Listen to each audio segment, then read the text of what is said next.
오늘은 믿음으로 이기는 삶이라는 제목으로 하나님의 말씀을 함께 나누겠습니다. 산을 걷다 보면 나무에 리본끈이 매달려 있는 것을 본 적이 있습니다. 리본 달린 나무를 따라 길을 가라고 등산객들이 서로를 위해 리본을 나무에 매달았던 겁니다. 하나님도 우리가 길을 제대로 갈 수 있도록 우리를 위해 사랑의 리본을 매달아 주셨습니다. 그 사랑에 보답하려면 우리는 어떻게 해야 할까요? 오늘 읽은 본문에 해답이 등장합니다. 하나님의 자녀답게 주님께서 말씀하신 계명에 순종해야 할 줄로 믿습니다. 그것이 하나님을 기쁘시게 하는 행동이고 믿음 있다고 얘기할 수 있는 행동입니다. 사도 요한은 에베소 교회에 보내는 편지를 마감하면서 앞에서 말했던 주제들을 상고하며 에베소 교회가 정말로 이렇게 살기를 간절히 바라며 요한일서를 마감하고 있습니다. 오늘 본문을 통해 믿음으로 우리가 어떻게 살아가야 하는지 살펴보겠습니다. 첫 번째로 하나님의 말씀,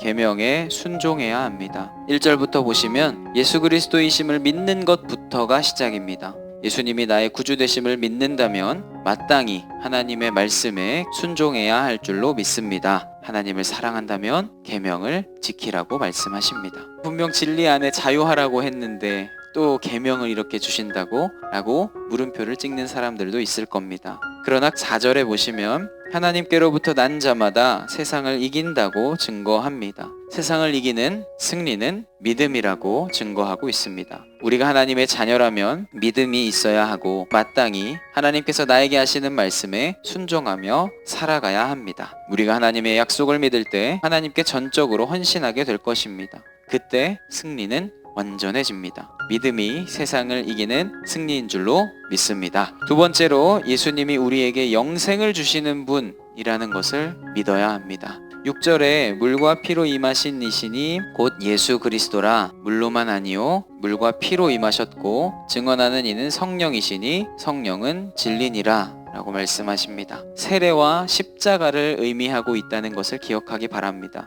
세례를 받았던 분도 예수 그리스도, 십자가형을 당하셨던 분도 예수 그리스도입니다. 증인이 있다고 설명하는데 바로 성령입니다. 하나님의 증언은 인간의 증언보다 더 큽니다. 하나님의 증언은 언제나 확실합니다. 그렇다면 하나님의 증언은 무엇이기에 이렇게 중요하다고 말할 수 있을까요? 바로 영생이 하나님의 아들을 믿는 믿음 안에서 온다는 것입니다. 그것을 믿지 않으면 우리는 구원을 받을 수 없고 지옥에 갈 수밖에 없습니다. 우리는 그 증언을 믿고 하나님의 아들 예수 그리스도를 나의 구주로 영접하고 믿음으로 하나님의 자녀답게 살아가야 될 줄로 믿습니다. 마지막으로 그리스도인들 하나님의 자녀라면 영생을 확신해야 합니다. 요한은 요한복음을 기록할 때에도 마지막 부분에 그 요한복음을 쓴 목적을 기록했습니다. 이번 서신도 마찬가지입니다. 요한일서는 그리스도인들에게 구원받은 것에 대한 확신을 주기 위해 기록되었습니다.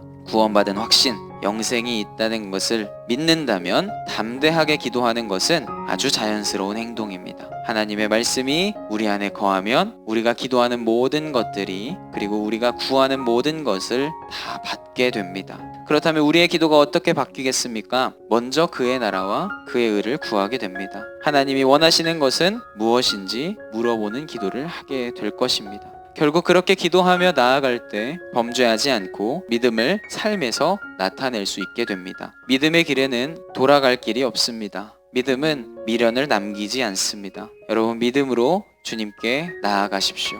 오늘 하루도 하나님의 자녀답게 죄와 멀어지고 하나님의 말씀, 계명에 순종하며 삶에서 믿음을 나타내는 믿음의 대가들이 되시기를 예수님의 이름으로 소망합니다.